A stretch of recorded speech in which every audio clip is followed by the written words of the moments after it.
Hello, are you out there? It's Mark with Redo Over, and we're back to Master of Orion. Introduction to the game. We're playing farmers. That's right. We're trying to make as much food as possible to conquer our little section of the galaxy. Here we go. I'm doing something with the lighting blue. I thought, yeah, it's kind of like a sci-fi theme. Let me know if there's a color you'd like me to try. You think would look cool. Green, I don't know, but maybe red, purple, violet. Whatever we got. So we have kind of scoped out our southern section of the galaxy here. We're at Acorn. We have a couple of moderate planets to choose from, and we are attempting to very soon build a colony ship, which we can't do just yet. We're almost there. I think we're about 2 turns away, so let's continue. Colony ship achieved. Yes. All right. That's our colony ship, outpost ship. Now, interesting thing about the outpost ship, real quickly. Capable of creating an outpost at any uninhabited planet, outposts function like a colony, except no population units may be moved there. Outpost ships are unarmed and will be destroyed if not escorted by military ships. What this lets you do is extend the range. Now, someone was kind enough to comment in the comments on the last video, hey, outpost ship if you want to see a little further. I'm questioning that, though. And finally, transports. These are for moving Marines between your colonies and worlds you're trying to conquer that have pre-existing colonies on them of aliens. You'll need Marines to do that. So that's what we've invented. Now, again, by our rule, we're going to go with the lowest science level research points. So we have 80 for biospheres or hydroponics, or we can go up here, advanced engineering. These all look good. Reinforced hull is good. Biospheres, hydroponic farm. Let's click on hydroponic farm here. An automated, sealed environment in which food can be grown, even on lifeless worlds. It increases the food output of a world by 2. Do we do that? I don't think so. Here's why. We're already really good at producing food. We don't need this little... The nice thing about this is it would let us produce a little bit of food on a barren world. I think what we're way better off doing, though, is taking a biosphere, because it enables a colony to better control environmental conditions, allowing colonization of the more intolerable areas of a planet. Maximizing planetary population is increased by 2 million. 2 billion, whatever. We're going to get 2 extra pops. If we convert those 2 extra pops on every planet to farmers, we already know we're producing like 5, 6 food per farmer. That's way more than the 2 food the hydroponic farm is going to give us. And imagine that the biosphere, on an uninhabitable world, everyone's going to be living under a dome anyway. But even on like an Earth-like planet, this could be a biosphere at the bottom of the ocean, or it's, say, the Arctic or something like that. It's a place where a lot of your population can live in a safe, sealed, controlled environment. So I think biosphere is the way to go. Let's start with that. And then next, we would probably go for that reinforced hull. But we'll read over all those options. So we've got our colony ship. So let's jump in here. Now, we've been working on this spy, but we can convert this over. In the energy they put into the spy already, we can just dump it into the colony ship. So if we move this here and we can click on colony ship, click on spy, and it just reversed them. So you can reorder what's in your queue. And we will hit OK. And now we hopefully dumped a little bit of that production into the colony ship. I don't know exactly how that works, but theoretically we're going to get it a little bit quicker. So we got a lot of people working on the colony ship. It's going to be 43 turns. We might end up using some of our BCs to buy it out early. Right now, it's saying that we're short by 1,653 BC. We got a ways to go. We got a ways.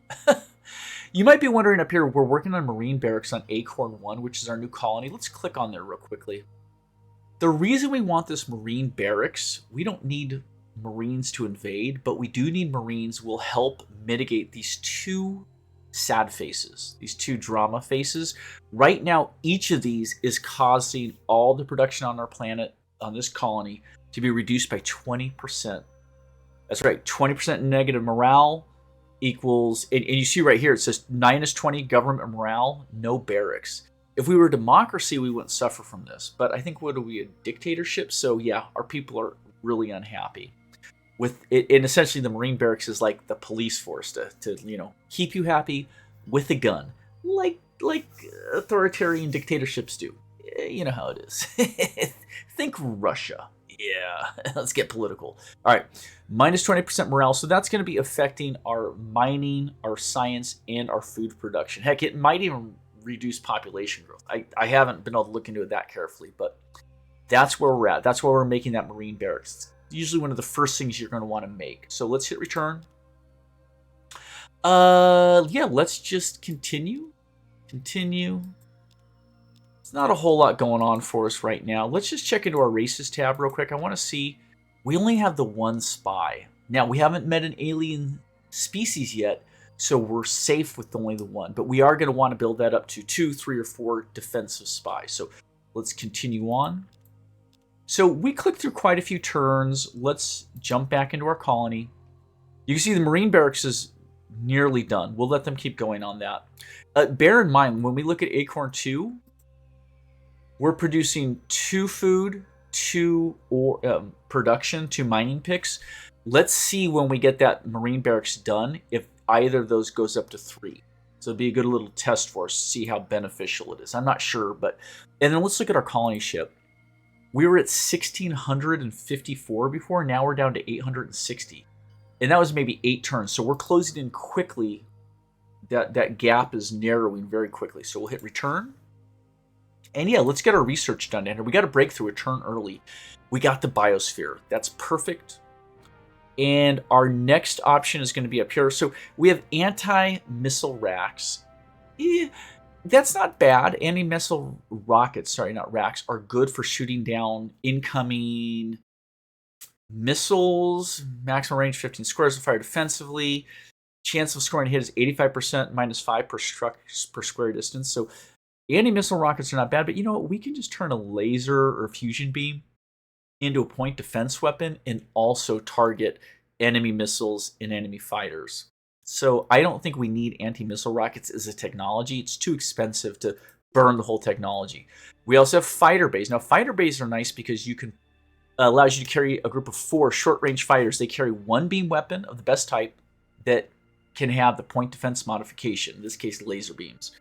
And they can fire 4 times before returning to launching ships. So essentially, you're taking a tiny little point defense weapon, putting them on 4 fighters. The 4 fighters fly out, shoot 4 times, like meaning turn after turn, and then they'll return back. One thing I don't like about fighters, though, is that they are targetable by point defense, hell, by anything. A ship's core going, critical, that a shockwave can destroy all your fighters, as well as there are several other mass damage weapons later in the game, like a lightning field, that could theoretically destroy all your fighter craft. So I don't rely on them too heavily, personally. What are you going to do? I'm going to skip on fighter bay. Although you can get, is it fighter garrison? No. I think fighter garrison is a separate weapon that you put on a planet for defensive purposes. Let's go with the reinforced hull. This is why. Triples the structural integrity of a ship and provides more protection for the ship's drive system, tripling the amount of damage required to destroy it. That's right. This just, you put a reinforced hull on a ship, it just makes it a lot harder for the enemies to blow it apart. It just takes way more damage. So I want that reinforced hull. We'll work on that. It's going to be about approximately 8 turns for that to come up. So with the little tilde sign there, that little squiggly minus sign means approximate. In most languages, that's what that means. Let's continue on. Acorn finished the Marine barracks. Awesome. It automatically takes us in, and look at that. We made that Marine barracks. It took a lot of production, and it's even going to take 1 BC of maintenance every turn, but look what it's getting us. It's getting us an extra mining pick, and it's getting us an extra food, and you notice that our frowny faces have gone away. That's the power or the detriment of morale, good or bad, so pay attention to that. What do we want to make next, though? Well, I don't think we need biospheres yet. Here, let's jump back. You can see both of our acorn planets have 3 billion left to grow and 7 billion left to grow here. So we don't need to worry about these biospheres giving us an extra 2 billion capacity Don't worry about that yet. We also don't need the star base just yet. Again, we haven't even met a single enemy. No one's going to come attack us. We don't need a star base for defense, so let's not worry about that. What could we work on? Colony ship? Possibly. I want to be a little bit careful about making colony ships early, though, because it will take a billion pop off of this planet. It's only got 2 right now. It's already a tiny little colony, so we wouldn't want to bleed this colony. It's a lot harder for them to make population here. I could see doing a freighter fleet. Freighter fleet, an extra one, would allow us to transport a pop. Let's do that first. I'm going to make 1 freighter fleet. We'll have it done, well, in a while. Jeez, it's not cheap. We'll hit return. So over here, we currently have +5 freighters. Now, each food we need to ship between colonies takes 1 freighter. Each population we try and transport between colonies takes 5 freighters. So I probably don't need it, but I'm better off maybe moving ahead on building up my freighter fleet numbers early while I have a little leeway there. Let's jump in real quick and see where we're at on that colony ship. 600. All right, we're going to close in there real quick. Turn, turn, turn, turn, turn, turn. Okay. We got the reinforced hull. We already talked about what that does. In our next tier, we can choose from advanced construction, military tactics, optronics, or fusion beams, fusion physics. It's all good, folks, but I'm going to be really honest with you. What we need first and foremost is going to be this research lab. This research lab is going to house a state-of-the-art computer equipment, creating a superior research environment. Generates 5 research points by itself, even without scientists. This is per colony. You can do one of these. It increases the research output of each scientist by a +1. Let's do it. Now, I would love to jump ahead and get that soil enrichment, but we're not going to skip ahead because that's 400 RP. So we're going to take the research lab first. Okay, about 13 turns to go on that. Let's move back in here, though, and see where we're at on this colony ship. 166. So what you'll find out when you're using BC to quick buy an item, it essentially means you're going to private industry within your civilization to have them manufacture something instead of the government authority doing it. Kind of functionally what it's looking at. When it starts off initially, it's, I think, a 4 times BC to production. When you get like a third of the way in, it becomes a 3 times BC to buy out remaining production. And when you get below half, I think it turns to a 2 to 1. So you'll get the most bang for your buck using BC to finish production when you've already built more than half of it yourself the old-fashioned way. And you can see those numbers are dropping really quick. So we're only a few turns away from being able to get that colony ship, which we will do. I can also see up here our population did grow. Let's leave that worker in production for the time being, and then we'll switch him out to farming. We do want to focus on farming predominantly here. But yeah, let's advance a few more turns. We might be there. There it is. Colony ship, next turn. We're going to just check. Yeah, we have enough to, it allows us. We're going to spend 440 BC to buy the 237 production. That's exactly a 2-to-1 ratio like we said there. So we'll say yes. They'll use up most of our reserve bank account. However, because we've bought it outright, we can take all of these fellas, dump them into research for 1 turn, and really get a nice round of research there. So, Acorn 2 is christened the new ship, the colony ship. Next in queue was the spy. We do want to continue with the spy, so we'll let that fly. Now, real quickly, we want to pull our producers back out. Let's jump 4 back into production, and let's actually take 2 of these fellas and dump them into farming here. And actually, can we steal 1? Yeah, we steal 1 away here. Because we're doing a farmer's build, we're deliberately going to have more farmers than we need. What we're trying to do, if I'm not mistaken, let's jump in, look at our info. Let's go to the race statistics. We are expert traders. And if you recall, it gives us a +1 BC per surplus food. So yeah, if we want to just make a lot of extra money, we just over farm. And it's going to make our BC, our little piggy bank, grow really quick. And that's our main power, is farming. So let's focus on it. Let's stay with it. But next turn, at any rate, we'll have that freighter fleet we want. Then we'll have them start on something else. And we'll keep working on that spy. The spy's not critical yet, as you guys, I think, understand. So At this point, though, we've explored 1, 2, 3, 4, 5, 6 other systems, but we don't have a colony yet. Well, do we want to click on all these one at a time and see what's there? We could. We can mouse over each planet, or we go to the Planets tab right here. We haven't used this yet. In the 6 systems, there's 4 planets we found. We have some really nice options. We can sort them by priority. So best climate for us, mineral, size. You can see it resorts them here. So this would be a huge, a large, small.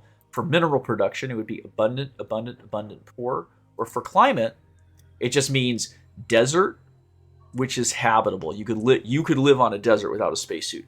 Barren means it's hard vacuum. Think trying to come up with the best example here. Not our moon, because our moon is irradiated. maybe our moon. If you were to live on the surface of the moon in a spacesuit for a day, you would not take a lethal dose of radiation. Whereas Mercury, our planet Mercury, is very similar to the moon, similar size, no atmosphere, similar size, similar gravity, but you're so close to the sun, to the star, that I would guess you'd receive a lethal dose of radiation on the surface of the planet Mercury. So in that sense, Mercury, I would say, is a radiated planet. Whereas possibly something like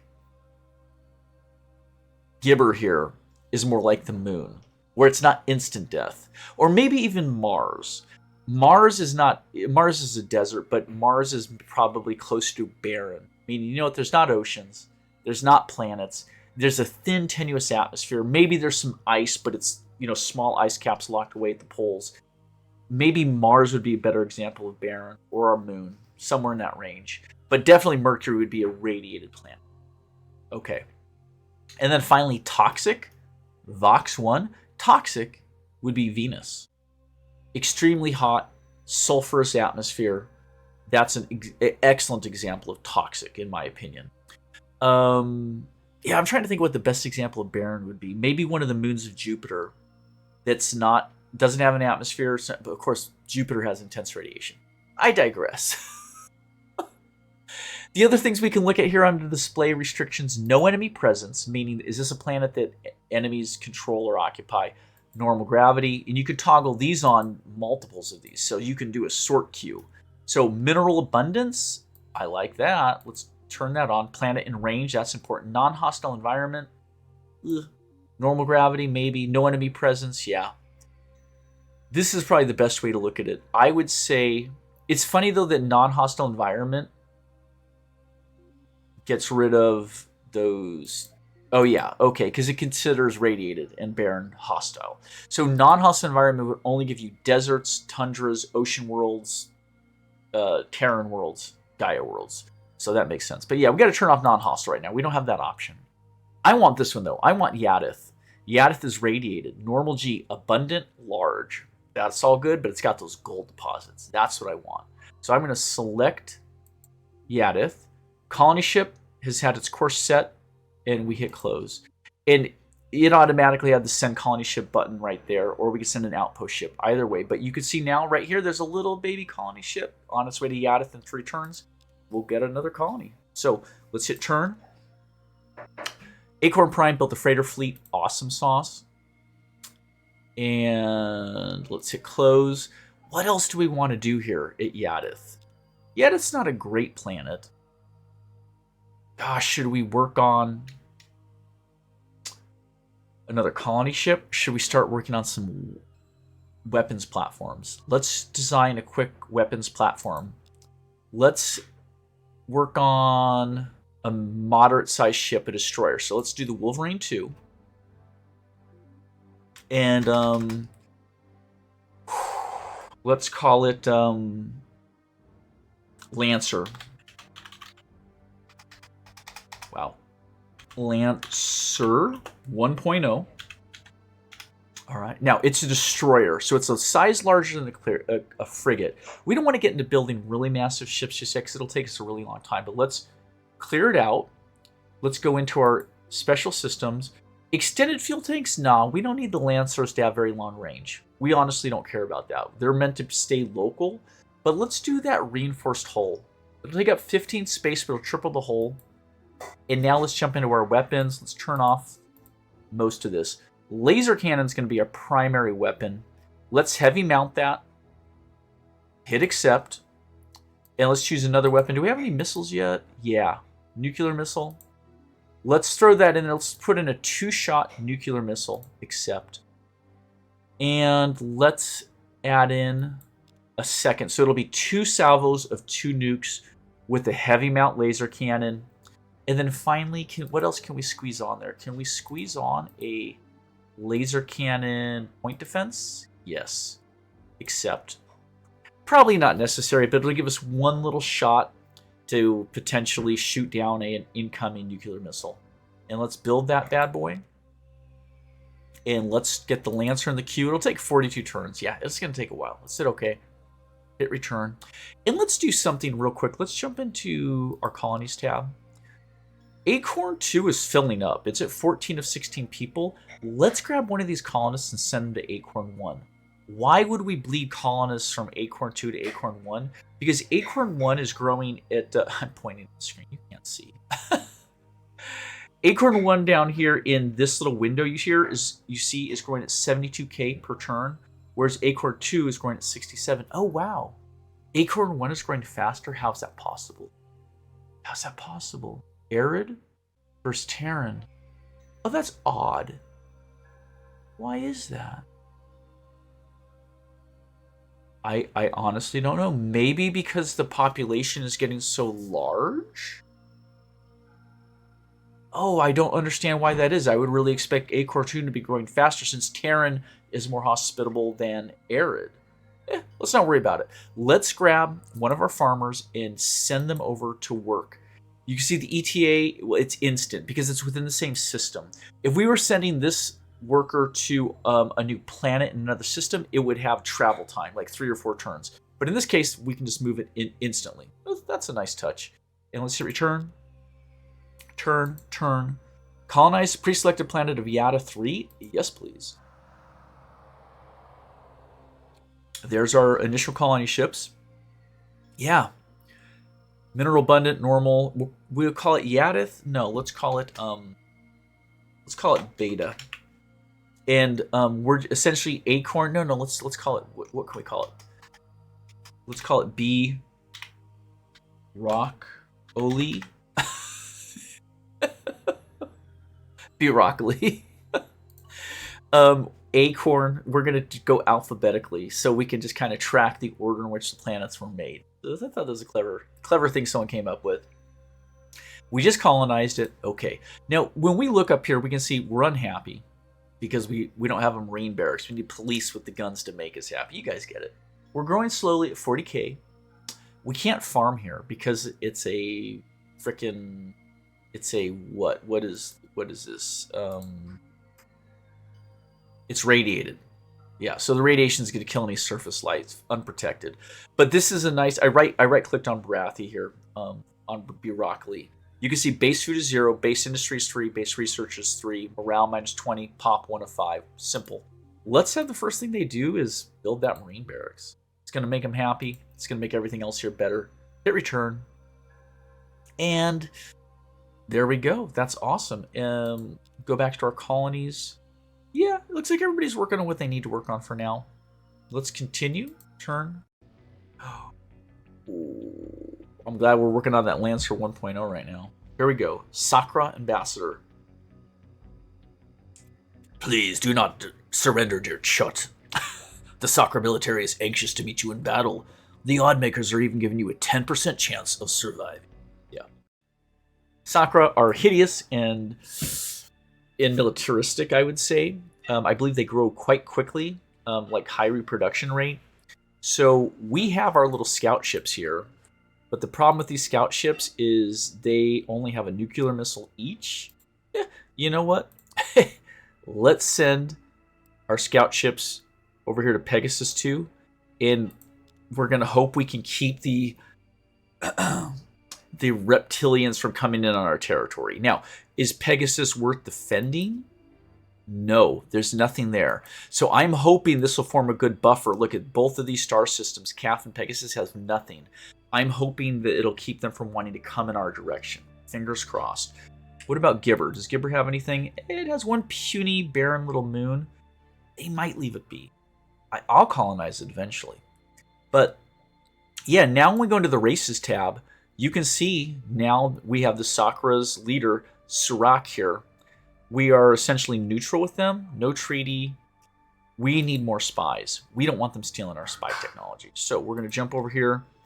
Spy is about ready. You know what? We got the money. Let's just buy that fool. Yeah, do it. Buy it outright. And we'll pull all these guys off and we'll dump them real quickly into research. Done. Done. Finish training a new spy. Let's move back in. What else do we need? You know what we need? We need more defensive ships. 100%. Let's get ourselves a Lancer going here. Okay. And we need to, of course, bring colonists back into production. They'll have that one ready in 13 turns. I like that.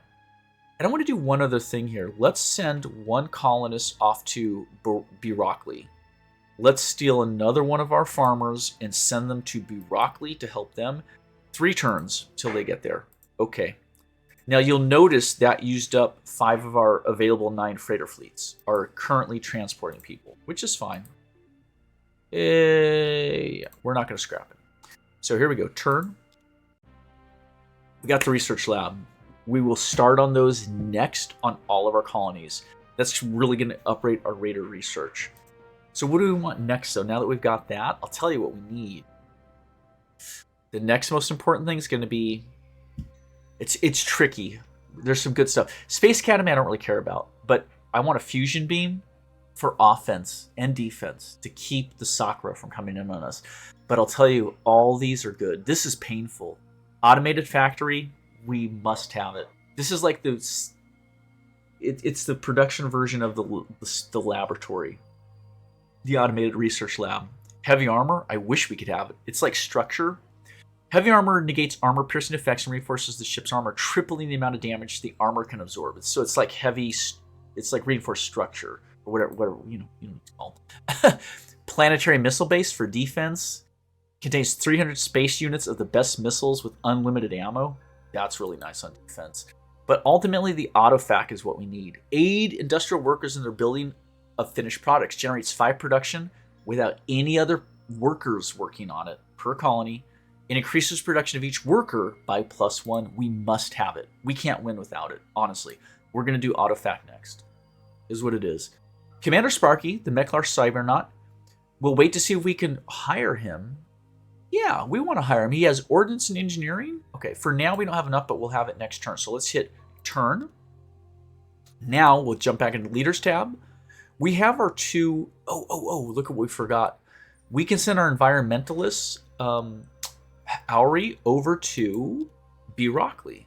So I switched to the Burakli system and I hit hourly. It will take her 5 turns to reach there. We say yes. So she's now ETA 5 turns. She will become the administrator for the Burakli system. Awesome. We'll hit return. We also, though, wanted to go to... We're on colony leaders. We're going to go to ships officers tab. We have Commander Valar, and let's hire Sparky. Engineering gives Commander Sparky, the Meklar Cybernaut, increases the restoration rate of ships' shields by 3%. In addition, the engineer repairs all damage after battle. Yes, please. In Ordnance, Commander Sparkly gives increased max damage of a ship by 5. Yeah, that's huge. We are going to hire him for 100 points now and 1 BC per turn. That's no problem. We have so much BC because we produce so much food. We'll never run out of money with this farmer's build. Now, we have not put either of our leaders on a ship yet because we need these Lancers to be done. We want them on a ship that's somewhat survivable. So once the Lancers are done, we will put them on there. That's probably good for now. Hit turn. 1 settler arrived at Broccoli. You notice we got our freighter fleet back once they were done transporting the billion settlers, and there on Broccoli, extra production. You always want to have 2 or 3 people in production just so you're not going too slow in developing the colony. All right. I'll tell you what we're really lagging on, though, is science. We're not doing much in the way of science yet, but let's keep going. Director Oury, which was our first leader we hired, has finally gotten enough experience to advance to the second level, and now she can reduce environmental pollution by minus 30%. That's a huge buff. That's nice. Turn. Let's jump in. Let's see if we can use some of these BC. We want to buy stuff quicker, right? So I'm going to get that Lancer right now. Yes, 120 to finish it. This is why I desperately want to keep the Sakura from trying to attack us. Acorn Prime christened a new ship, the Lancer 1.0. Awesome. And we said the next thing we needed was the research lab. That's right. It'll be done in 9 turns. No problem. Hit return. And here's the new Lancer. We're going to go to leaders, and we're going to put Officer Sparky on the Lancer. I can cycle through my various fleets with these arrows. So here we go. Lancer. Click on Sparky. Yes. Now, because Sparky is our home system and the Lancer's there's no ETA. He's immediately put onto the ship. And now we can send the Lancer 1 to go defend Pegasus. And our ships to... Oh, no, that didn't go. Hold on. There you go. Now, if you don't ever see that green arrow, your ship's not on the way. Just FYI, so be cautious of that. Let's hit a couple more turns. GNN, bringing you today's headlines from across the galaxy. Time-space anomaly has occurred in the Vulnerable star system. All colonies in that system are unable to build, and ships are unable to make contact for either trade or combat purposes. And elsewhere in the galaxy, the Sakura Empire has grown in strength. It now controls 3 star systems and shows no signs of weakening. I'll do the robot voice next time. Yeah, you can see here, they control 3. That's not so good for us. Fortunately, Virol is here, so that's affecting the Sakura, not us. That's good. It's just a detriment to them. So they essentially had bad luck. Before we click off here today, let's go into our info tab. Let's just look through these options real quick. You can see here we are the Borathi. We're a dictatorship, +2 food production, -10 ground combat. We suck at ground combat. Large homeworld, expert traders. The Sakura are feudal, which means their research, I think, is shitty. Let's see. Can I right click? Yeah. They build ships at 1/3 the cost, or 2/3 the normal cost. So they build ships quick. They have a -20 morale penalty like us. Feudal governments have all the research halved. They're terrible at research. They also assimilate very slowly. So here's the trick. Sakura are going to make science really, really slowly, but they might steal it from us. We need to get more spies built. However, the population growth is 100% increase. They grow fast. Food production +1. They're kind of like low-end farmers, but they need it to feed all those people. Espionage is in -10. That's good. That's going to help us. That means they're a little less likely to be able to spy on us effectively. That could really help. They're subterranean. That means that on each world they cover the surface of, they also dig into the earth, greatly increasing the number of population they can fit on a planet. So even though they might only have 4 planets and we have 4 planets, or 3 and 3, they're not only going to grow much faster, but they can pack more people onto their planets. And then like us, they have a large homeworld. So they get off to a start quickly. They're not so great through the end game because that research really is a detriment to them. But I just want to point out that what we want to make sure we do is keep our spies defending us against their shitty espionage spies. So 2 for now should be sufficient, but we're going to want to build this to 3 and 4 and 5 because we are the highest form of technology in the galaxy relative to them. Let's look at one other thing, and then I'll let you guys go for today. Back to our infos tab, we're looking at race statistics. Let's jump to histograph. Whoa. Right now, we're green, they're red, we're neck and neck. We're neck and neck. We can break this down by these 4 tabs down here in any combination we want. Let's start with population. Sakura's population. It doesn't give you an exact figure, but you can just simply see this was the baseline. They are growing exponentially away from us. They're just running away with population. Let's turn that off. Let's look at building. They're building a little bit faster than us too because they have more population. You see, they just can produce more. Let's look at fleets. This is important. We're right in there with them. You see here, that's probably where our colony ship got used up. We lost, but then we built the Lancer. So they're not running away with it, but we need that second Lancer online. We need to keep building our fleet say commensurate with their fleet, I think is the word, to stay in parity with their fleet. How about that? Now, our technology will be better than theirs over time. So ship for ship will be better off, but they might just simply produce more ships. And finally, tech. There you go. Tech is the king of Mutu, and we have an edge on tech. You can see we're exponentially moving away from them. Our research labs are going to be coming online really soon, and that's going to even grow faster. So as we look at all of it together, it's a tight race, but for our next game session, we're going to want to focus on two things. Research labs everywhere, and keeping up with offensive ships, mainly to defend ourselves. That's our two priorities at this point. Research labs and ships. That being said, I'm just going to buy out that Marine barracks right now. And when we come back, we will get more ships and more research labs. And we're going to try and run away with technology via the power of growing corn. All right, if you've watched, thank you so much, folks. I'm having so much fun with this. And let me know about the color. Let me know if you guys like the color thing. Going for a spaceship feel. All right, take care.